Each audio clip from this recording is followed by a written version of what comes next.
pada baginda Nabi seru sekalian alam yang merupakan uswatun dan ukhwah bagi kita semua untuk meneladani apa yang telah beliau ajarkan kepada kita selaku umatnya dan umat-umat yang sebelumnya telah disebutkan di dalam kitab-kitab sebelumnya. Allahumma sholli ala sayyidina Muhammad wa ala alihi sayyidina Muhammad. Yang kami hormati Ketua Safari Fajar Kota Singkawang yang dirahmati Allah SWT, yang kami hormati ayah bunda, di sini ada guru-guru kita, ayahanda Abah Bujang Rasni, Haji Hayroman, Pak Burhanuddin, beliau dulu RT saya, tak mau menyebutnya mantan RT karena saya yang pindah, jadi bukan ada istilah mantan. Nah, dulu. Jadi sampai sekarang alhamdulillah beliau masih segar bugar, itu karena berkahnya dari Allah Subhanahu wa taala atas usia yang diberikan.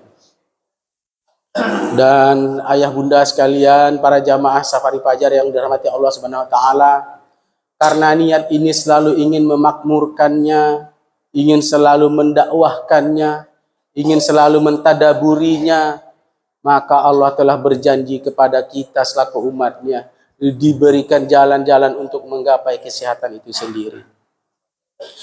Tak lupa juga selaku humasnya Bapak Haji Beni Arifin telah senantiasa mengingatkan seminggu sebelumnya akan agenda yang akan muncul ke depannya, siapa-siapa yang mengisi selaku yang memberi tausiah pada kesempatan ini.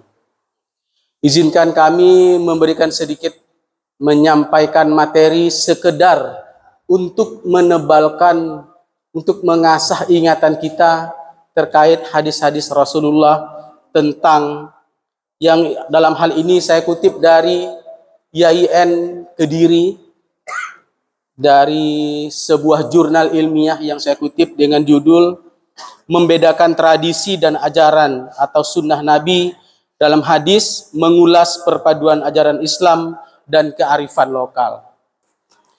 Sebelum saya lebih panjang, sebaiknya saya bacakan dulu runut suatu tulisan ilmiahnya. Begini bunyinya. Ini yang menulisnya ini adalah Dr. Hamim, Magister Agama, beliau Dekan Fakultas Syariah YIN Kediri. Nanti akan saya padukan dengan tulisan jurnal ilmiah juga yang saya kutip dari Institut Agama Islam Sultan Muhammad Safiuddin Sambas, karena ada keterhubungan dari dua jurnal yang jauh berbeda ini. Saya juga bukan sengaja menghubung-hubungkan, tapi ternyata ada keterhubungan antara dua jurnal ilmiah itu. Karena ilmiah saya suka membacanya. Baik, budaya atau kearifan lokal itu kan selalu berkaitan dengan kehidupan manusia di suatu daerah, di setiap daerah. Budaya kearifan lokal itu selalu berkaitan dengan kehidupan manusia di setiap daerahnya itu. Hal ini merupakan kekayaan dari masyarakat itu sendiri yang berasal dari nenek moyang atau budaya baru yang ternyata dilanjutkan oleh anak cucu mereka. Jadi secara tak sadar, budaya-budaya yang ada itu adalah budaya lama atau budaya baru yang dibuat dan dilanjutkan oleh anak cucu kita. Termasuk budaya ini nanti secara terus-menerus sepeninggal kita semua ayah bunda yang dirahmati Allah SWT. Bisa jadi budaya ini adalah budaya yang akan dilanjutkan oleh anak cucu kita selaku penerusnya. Setelah kita pada mati semua hari ini, misalnya suatu saat nanti, bisa jadi akan ada lagi menggantikannya menjadi budaya. Jadi suatu budaya yang dipoles oleh Sunan Kalijaga dengan memanfaatkan budaya wayang kulit di tanah Jawa.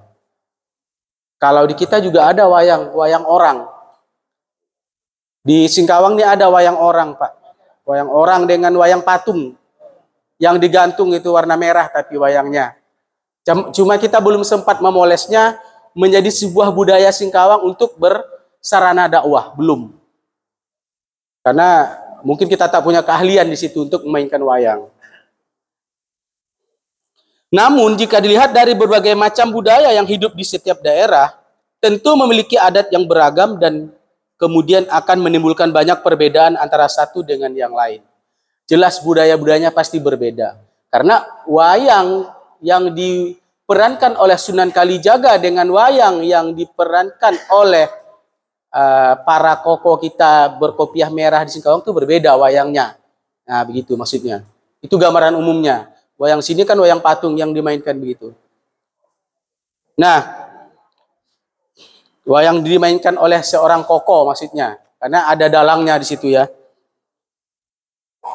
Maka muncullah berbagai pertanyaan, adat atau budaya yang seperti apa sehingga bisa dijadikan ajaran atau adat yang bisa disandingkan dengan agama. Budaya atau adat apa yang bisa kita sandingkan dengan ajaran agama atau budaya. Sebelum kita masuk lebih panjang, maka kita akan menebalkan ingatan kita, mengasah ingatan kita tentang pengertian hadis. Nah, sunnah ini atau hadis Nabi, menurut ahli hadis dan ahli usul fikih, sunnah ini secara bahasa, ini kan berarti jalan yang baik dan atau buruk, atau kebiasaan. Mempunyai yang secara istilah ini dijelaskan adalah menurut ahli hadis atau ahli usul fikih, ini akibat adanya asumsi Sallallahu Alaihi Wasallam. Apakah dia sebagai pemimpin, pemberi petunjuk, pemberi nasihat, teladan, ataupun panutan? Ini maksudnya secara istilah. Karena hadis atau sunnah Nabi itu dia adalah pemberi telunjuk, pemberi petunjuk, pemberi nasihat, pemberi teladan, ataupun yang memberikan nasihat. Ini makna istilah dari sebuah sunnah Nabi. Selanjutnya, menurut ulama hadis, sunnah itu adalah segala yang berasal dari Nabi Shallallahu Alaihi Wasallam, baik perkataan, baik perbuatan, baik persetujuan atau takrir, maupun perbuatan ataupun persetujuan yang pantas menjadi dalil syar'i. Nah, pada definisi itu, Nabi Shallallahu Alaihi Wasallam dipandang sebagai pembuat hukum atau musyari namanya. Nah, perbuatan sahabat yang membenarkan perbuatan sahabat tadi tanpa memberikan penegasan, maupun seluruh keadaannya baik bersifat dengan pribadi Nabi Shallallahu Alaihi Wasallam, harus dicontoh dan diteladani. Nah, pada pandangan ini didasarkan pada asumsi bahwa segala hal yang berkaitan dengan pribadi Nabi Shallallahu Alaihi Wasallam harus dicontoh, diteladani, sehingga pribadi Nabi Shallallahu Alaihi Wasallam bersifat mengikat bagi umatnya. Sementara menurut ulama usul fikih, hadis lebih khusus daripada sunnah, sebab hadis merupakan sunnat qauliyah katanya, lebih khusus. Maka dari itu kita akan melanjutkan pada konteks pertama tadi tentang mengulas perpaduan ajaran Islam dan kearifan lokal.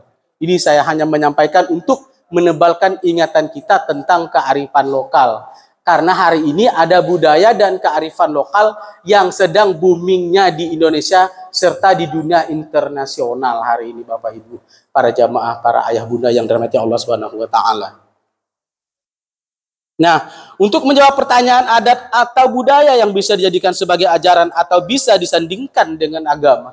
Maksudnya bersanding dengan agama. Seperti saya misalnya bisa tidak bersanding dengan Bapak Haji Beni Arifin dalam hal ceramah. Itu harus kita bahas dulu dari sisi keilmuannya. Misalnya Pak Haji Beni Arifin ini sisi agamanya beliau memang mungkin sarjana keahliannya adalah hukum syariah. Saya pendidikan agama Islam. Bisa tidak bersanding begitu? Nanti kita ada sisi kajiannya. Misalkan hal contoh kecilnya seperti itu. Nah, setidaknya berdasarkan pengertian sunnah secara bahasa, maka adat termasuk kategori sunnah menurut riset yang dituliskan oleh tadi dari YIN Kediri ini. Maka adat ini termasuk kategori sunnah. Terus adat yang mana? Pertanyaannya yang termasuk dalam kategori sunnah yang dimaksud. tak semua adat bisa juga masuk dalam kategori sunnah. Maka Bapak Ibu kita harus bisa mencari garis tebalnya di situ seperti apa yang adat yang bisa dijadikan atau yang sunnah bersumber dari suatu adat istiadat atau kebiasaan atau disebut dengan istilah ilmu fikihnya disebut dengan uruf dalam agama Islam itu. Tetapi untuk membedah tradisi dalam sebuah hadis, apakah ia sebagai tradisi atau sebagai sebuah ajaran Nabi atau sunnah Nabi Muhammad SAW, ini perlu analisis dengan menggunakan teori sunnah dan teori hadis dalam pandangan ulama usul fikih.